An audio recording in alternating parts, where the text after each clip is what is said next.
Gálatas 5, a partir do versículo 13. Porque vós, irmãos, fostes chamados à liberdade. Não useis, então, ocasião da liberdade. Não useis, então, da liberdade para dar ocasião à carne, mas servir-vos uns aos outros em amor. Porque toda a lei se cumpre numa só palavra. Nesta, amarás o teu próximo como a ti mesmo. Então é nisso que se cumpre toda a lei. Precisamos prestar atenção em como e o que está guiando o nosso dia e a nossa rotina. Como a nossa mente tem se ocupado. E talvez toda a sua rotina esteja se resumindo a determinadas coisas que só te atrapalham. Às vezes algum problema, às vezes algum ideal que você tem na sua mente. Às vezes você se esforça muito para que você esteja bem. Mas a lei da nossa vida, ela não deve ser algum problema que porventura estejamos vivendo. E ela não deve ser gerada por nós mesmos. Nós não devemos basear o nosso dia em alguns poucos objetivos. Como se toda a nossa vida se resumisse a determinados sonhos, determinadas metas. E aí a gente se esforça muito e esquece que todo o nosso esforço poderia estar concentrado na lei que deveria ser a lei da nossa vida. Qual é essa lei? Amarás o teu próximo como a ti mesmo. Então, tipo assim, existem coisas que governam a nossa vida. Existem pensamentos que nos conduzem. Mas será que esses pensamentos têm sido da vontade de Deus? Então, o que colocar na nossa mente? Qual deve ser o nosso esforço? Porque às vezes a gente se esforça, no final das contas não dá em nada. Então, nosso esforço, ele precisa ser... Se tem alguma coisa que vale a pena você se esforçar, amarás o teu próximo como a ti mesmo. Se tem algo que vale a pena colocar como objetivo na sua mente, é isso. Amarás o teu próximo como a ti mesmo. E isso muda muitas coisas, né? Isso muda muitas coisas na nossa vida. Temos que aplicar isso. A palavra não é só para ouvir e concordar, é para a gente pensar assim, não. A partir de hoje eu vou prestar mais atenção nisso que eu ouvi, vou aplicar. No versículo 15 ele diz: se vós, porém, vos mordeis e devorais uns aos outros, vede, não vos consumais também uns aos outros. Aqui já é muito claro que esse versículo diz. Então presta atenção no que está acontecendo. Se vocês estão vivendo, né? Falando ali, ele está falando da comunidade ali. Vamos pensar em nós. Se nós estivermos vivendo de se alfinetar, né? Que ele diz morder e devorar, né? Mas pode ser assim, traduzindo para uma linguagem que a gente fala hoje, ficar se alfinetando uns aos outros, ficar dando indireta, ou então ficar degladiando. Esse tipo de coisa, parece que a gente já é careca de saber que não adianta, mas ao mesmo tempo nós somos teimosos, né? Nós somos carnais. Então a gente tem que prestar atenção, porque essa mesma coisa é o que vai nos consumir. Essa é a mesma coisa que vai prejudicar nós mesmos. Bem, aí começa uma orientação para a nossa vida de um modo geral. Porque ele diz assim: digo, porém, andai em espírito e não cumprireis a concupiscência da carne. Então, são duas ordenanças, né? Andar em espírito e não cumprir a concupiscência da carne. Só que, claro que andar em espírito vai gerar a consequência, né, de nós não cumprir. O que acontece? Isso aqui é uma ordenança para nós, fazendo a gente lembrar que a gente tem concupiscências. E que essas concupiscências, por um instante, elas parecem naturais. Mas, no final das contas, nos levam ao erro, nos levam ao pecado. Nos levam a... O que é pecado? Coisas que prejudicam a nós. Coisas que prejudicam o próximo. Coisas que ofendem a Deus. Não estão ofendendo a nós, o próximo, mas ofender a Deus. Então, o que está acontecendo aqui? Quando a gente fala concupiscência da carne, a gente sabe que concupiscência da carne é algo que todos nós temos. E não é só como as pessoas às vezes sempre pensam do ponto de vista sexual, né? Não é só isso. Mas é várias coisas que a nossa carne deseja. Às vezes a nossa carne deseja humilhar alguém, humilhar entre aspas, né? Acho que humilhar é uma coisa assim bem forte. Mas deseja rebaixar alguém com palavras, porque a gente está num momento de discussão. Às vezes a nossa carne deseja o ouro, a prata, sei lá, uma TV. E a gente não deve viver baseado nisso. O não cumprir a concupiscência da carne, o que é?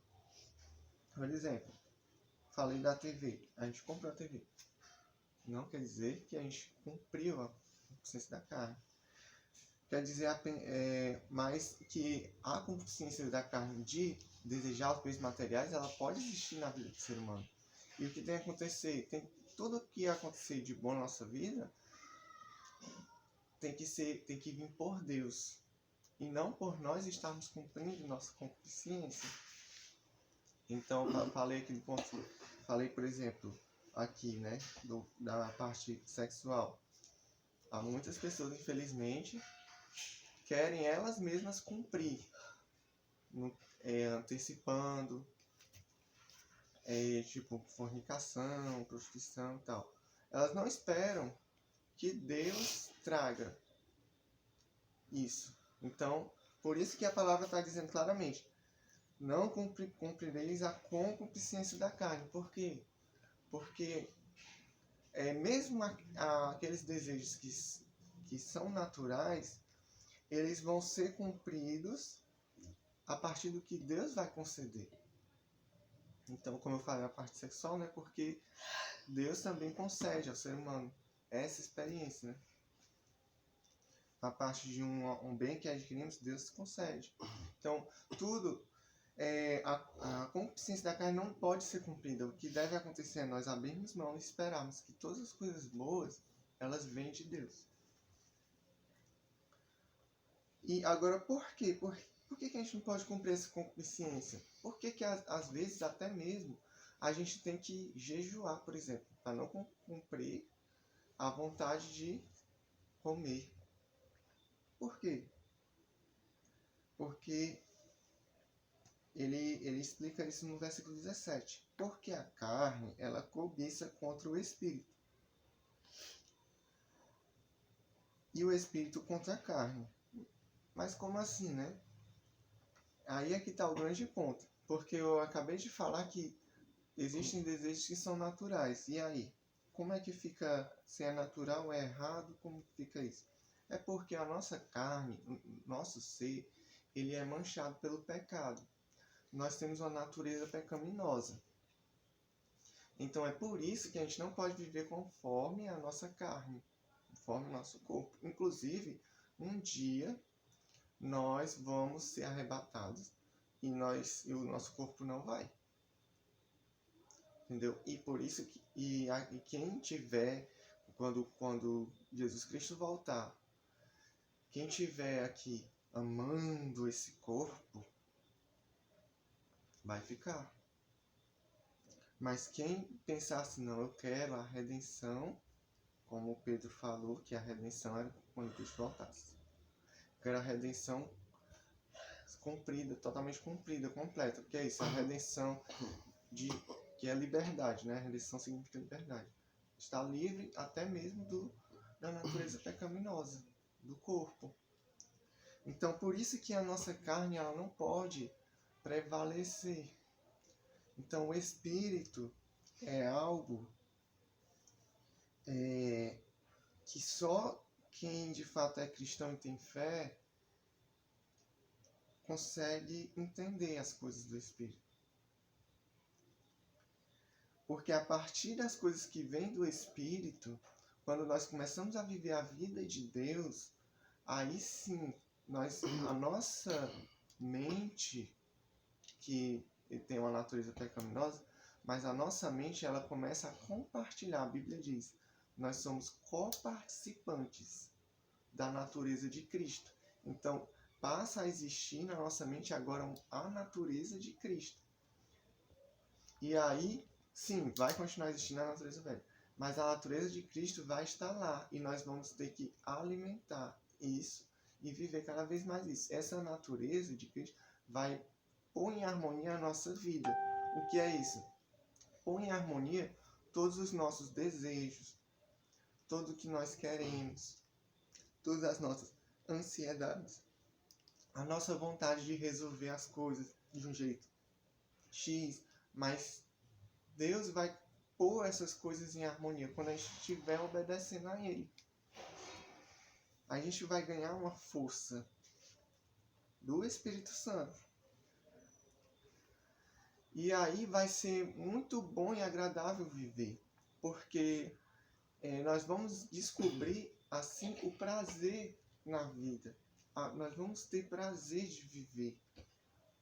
Nós vamos entender que as coisas boas que acontecem, elas não acontecem porque existe uma carne, uma vontade que ela tem que imperar o tempo todo. Se não acontecer minha vontade, meu Deus, tá ruim. Isso é a forma como o mundo vive. E quando nós começamos a viver a vida de Cristo, todas as nossas vontades, elas ganham um equilíbrio, porque a natureza de Cristo começa a reinar. E aí a gente começa a entender que existe um prazer especial na vida. E nessa vida a gente vê, como por exemplo, deu o exemplo de uma TV que a gente compra. A gente vê que no momento certo chegam as coisas boas e a gente aproveita de uma forma sábia. Normalmente é assim, Deus só deixa uma coisa chegar nas nossas mãos quando a gente já tem sabedoria para usar. Então, tendo sabedoria para usar, aí a gente, como se diz, a gente encontra o real sentido de se ter aquilo. E aquilo passa a ser para a glória de Deus. Porque todas as coisas que nós temos e que são boas e que nós experimentamos, elas são para Deus. Porque dele, por ele, para ele são todas as coisas. Certo? Então, assim, o espírito, ele sempre vai combater esse lado carnal, que é o lado justamente egoísta, que é o lado que só pensa na própria vontade, que faz as coisas unicamente porque a própria vontade reina. E isso, quando nós buscamos, nós nos inclinamos para o Espírito, esse tipo de coisa começa a morrer, a nossa carne começa a morrer. Então, como diz a palavra, mortificai a vossa carne. Então, vou repetir aqui o versículo 17. Porque a carne cobiça contra o Espírito, e o Espírito contra a carne. Estes se opõem um ao outro, para que não façais o que quereis. Então, quando vem, eles são opostos. Mas quando o Espírito prevalece, quando nós obedecemos o que é o Espírito Santo, aí todas essas outras coisas que a carne queria dominar, agora é o Espírito que vai estar dando sentido a tudo. E aí, ao invés de a gente ter uma vida com o eu lá no centro, como já vi uma figura, né, que até nem brinco com essa figura, tem um eu no centro e várias bolinhas desorganizadas, porque quando o nosso eu está no centro, a nossa vida fica assim meio conturbada, que a gente não dá conta de tudo, a gente se concentra só no que a gente quer, no que a gente gosta, tal, a gente se frustra. Mas quando Jesus Cristo está no centro, o nosso eu pode até continuar lá, porque nunca vai deixar de existir, mas aí a gente vê, aí a outra figura mostra todas as bolinhas organizadas, porque é isso que Jesus faz na nossa vida. Ele traz um equilíbrio, faz a gente ter a noção certa do que é cada coisa. Cada coisa ganha o seu lugar certo. Bem, só isso que eu falei já traz assim uma grande explicação sobre como deve ser a nossa vida espiritualmente falando. Eu sinto assim que falei muitas coisas, mas eu vou continuar a leitura e vamos enriquecer mais o nosso conhecimento através dessa leitura, mas detalhar realmente os outros versículos eu acho melhor deixar para uma próxima vez. Mas vamos continuar a leitura. Mas se sois guiados pelo Espírito, não estáis debaixo da lei. Porque as obras da carne são manifestas, as quais são. Então, preste atenção. Não estáis debaixo da lei por quê? Porque a lei ela se impõe acima e vamos dizer, subjuga o pecador. Então, mas se nós estamos em Espírito, então nós não estamos subjugados por isso, né?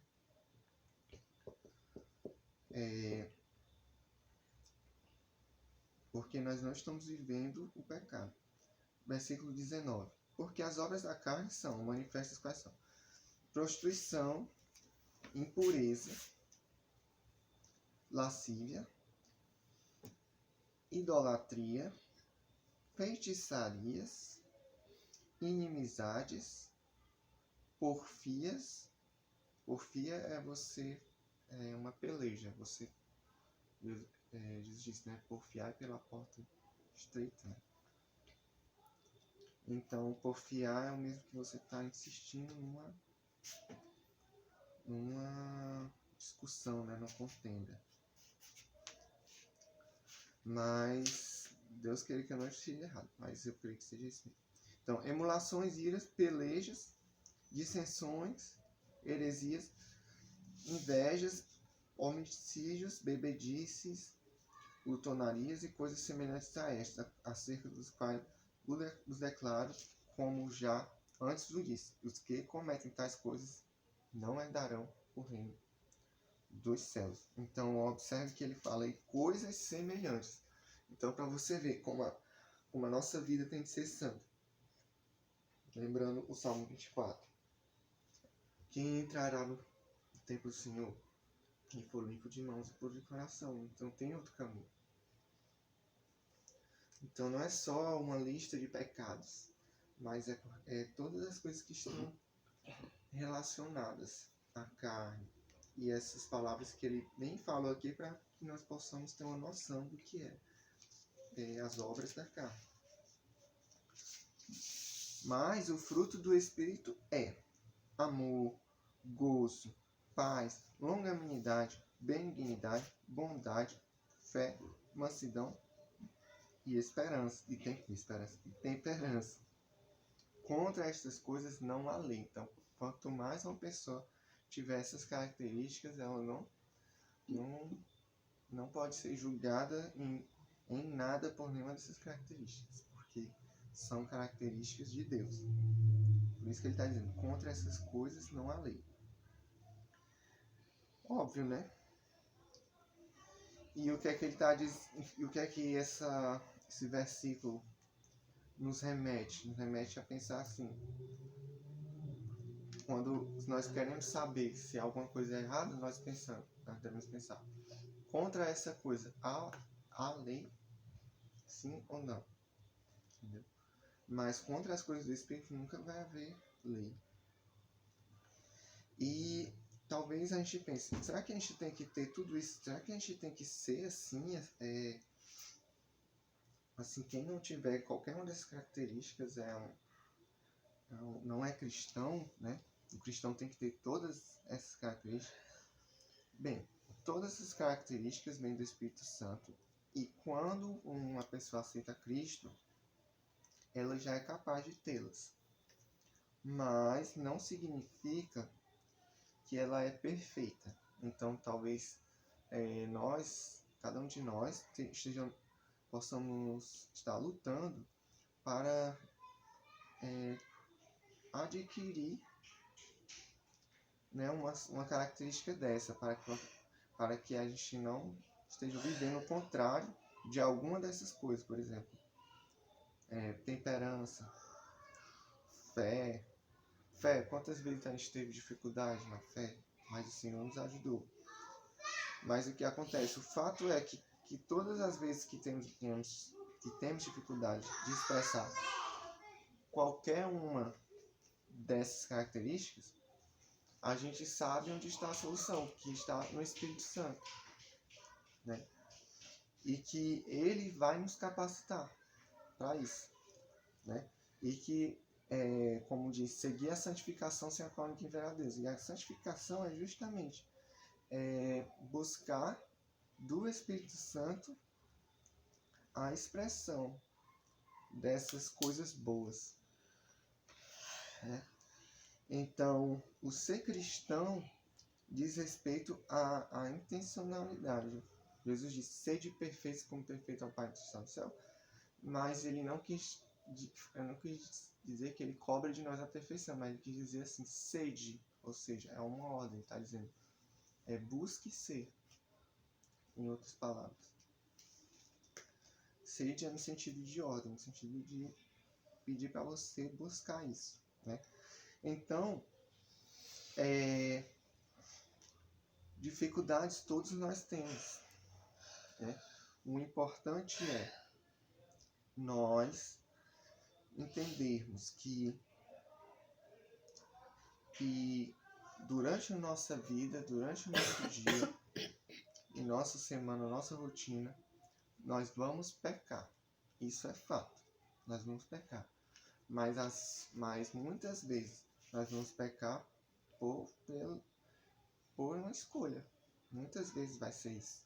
E esses pecados, eles podem estar relacionados ao contrário de alguma dessas características aqui citadas do fruto do Espírito. O que não vai dizer que a gente não é cristão, mas vai dizer que a gente tem que pegar aquele erro e aprender com ele. Para da outra vez, a gente, ao invés de ceder para a carne, a gente se utilizar das forças que vêm de Deus. Porque, como diz a palavra, Deus dará força suficiente na hora da tentação. E nós passamos todo tipo de tentação. Nossa vida. Então, eu vou encerrar nessa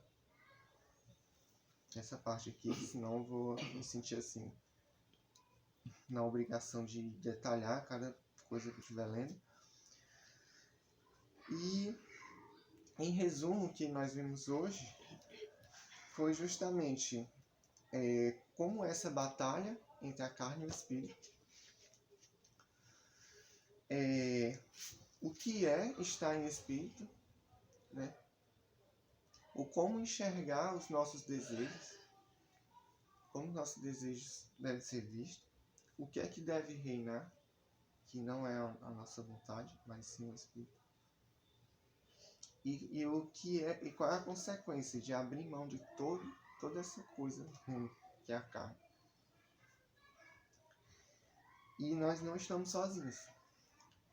Jesus disse, eu estarei convosco, né, até a consumação dos séculos. E todas as coisas que nós vencemos e acertamos é porque o Espírito Santo nos deu força.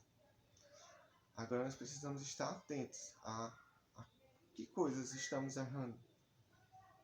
Nós estamos tendo atenção ao Espírito. A cada momento da nossa vida nós estamos vigiando. Nós estamos nos utilizando das forças que vêm de Deus, mesmo às vezes sendo difícil. O que torna difícil é o nosso eu. E cada dia mais o nosso eu deve diminuir. Nossa carne deve ser mortificada, como diz a palavra. E assim nós seremos mais do que vencedores em Cristo. Né? E em Cristo ele nos assegura isso. Que somos mais do que vencedores nele. A palavra que ele plantou em nós é uma coisa assim muito difícil de ser substituída. Né? Mas precisamos zelar. Porque o inimigo ele não brinca. E tudo que ele quer é roubar de nós a palavra. Porque na hora que ele conseguir isso de alguém, ele vai estar roubando a salvação. Então, que antes de tudo, nossa vida seja guiada por essa palavra, essa reflexão que foi dada aqui. E nós vamos ser vitoriosos. E nós já somos vitoriosos só pelo fato de Deus habitar em nós. Porque maior é o que está em nós do que aquele que está nesse mundo caído. Amém.